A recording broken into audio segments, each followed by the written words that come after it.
So here we are yet again, waking up to a reality that is so difficult and so harsh to live with, and I refuse to get comfortable in it. I refuse to say, oh, yet another terrorist attack. Oh, look, more police with their guns out, protecting our cities, heightened security everywhere just because we're Jews. I refuse to get used to this situation. I refuse to get numb. I refuse to get numb. I refuse to have a day like every other day right now and just do my errands and move on with my life. I refuse to do that. Because we know, as religious Jews, that HaKadosh Baruch Hu talks to us through events that He sends into the world, through occurrences, through situations that He sends into the world. That's how He communicates with us. We don't have Nevi'im anymore. We have occurrences that happen in the world.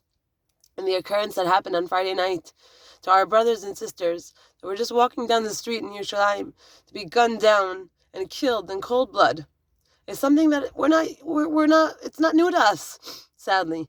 We're used to it. Today's Holocaust Remembrance Day, 6 million were killed. We're used to Holocaust and pogroms and inquisitions and bus bombings and restaurant bombings and stabbings in the middle of the street, and we're so used to it. And the situation's not going to get better, God forbid, if we don't get the message. If we just turn down the volume on Hashem's messaging to us, He's just going to turn it up, God forbid. We have to remember that we have two ways of changing the situation that we're in right now. Not through Bibi, not through Ben Gvir, not through convincing all the goyim in the world to be on our side and to recognize who the bully is and who the victim is, and they should realize and they should recognize, and really trying to get them to see our plight. That's not where our Yeshua is going to come from, Klal Yisrael. We don't need anyone. We only need each other and we need God. That's it. And the only thing that's standing in our way is realizing and recognizing our own power and our power to change the situation. We have two options, two ways of changing the situation that we're in. Tshuva Ma'ava or Tshuva Meira. Tshuva Meira is waking up to a morning like this and not being able to move on with your day and saying, God, please forgive me for my sins.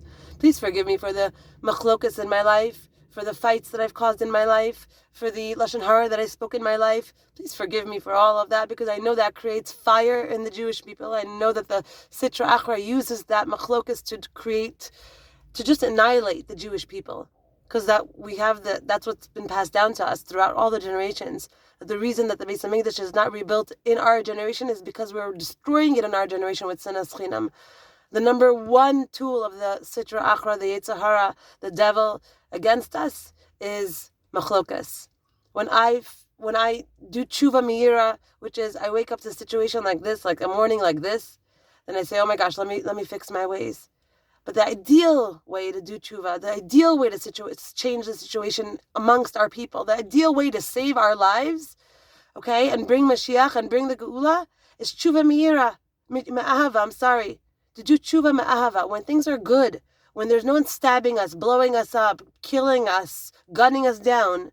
Wake up to our morning and to say, wow, my life is good. I have so much to be thankful for. Yeah, there's bad things that happen in my life, but really, in the big scheme of things, my life is good. Thank God. I'm gonna hug all of it, the good, the bad, and the ugly. I'm just gonna love all of it, because everything is from God, and I believe it's all for my best. And I'm not gonna fight with this one or criticize that one or put myself down or my parents down or my spouse down. I'm gonna find another way to avoid machlokas, to avoid fighting like the plague, like as if our lives depend on it, because they do. To avoid lashon hara like the plague, because your life literally depends on it. Our lives depend on it. And that's what the Torah tells us. There's no one coming to save us. There's no one coming to change our situation. We're the ones that are steering the boat. We're the ones that are captains of our own ship. And we have to put our money where it matters. And where it matters is to make peace in your life. Make peace with the people in your life that you're in a fight with. Make peace with yourself. Make peace with your life. And that's where our peace is going to come from, God willing. May we know no more pain. No more bloodshed. No more acts of violence against our people just because of the fact that we're Jews. And may we build a Beis Hamikdash Be'ezrat Hashem mamash bekarov. And may, most importantly, we give nachas to HaKadosh Baruch Hu. We give Him nachas from us.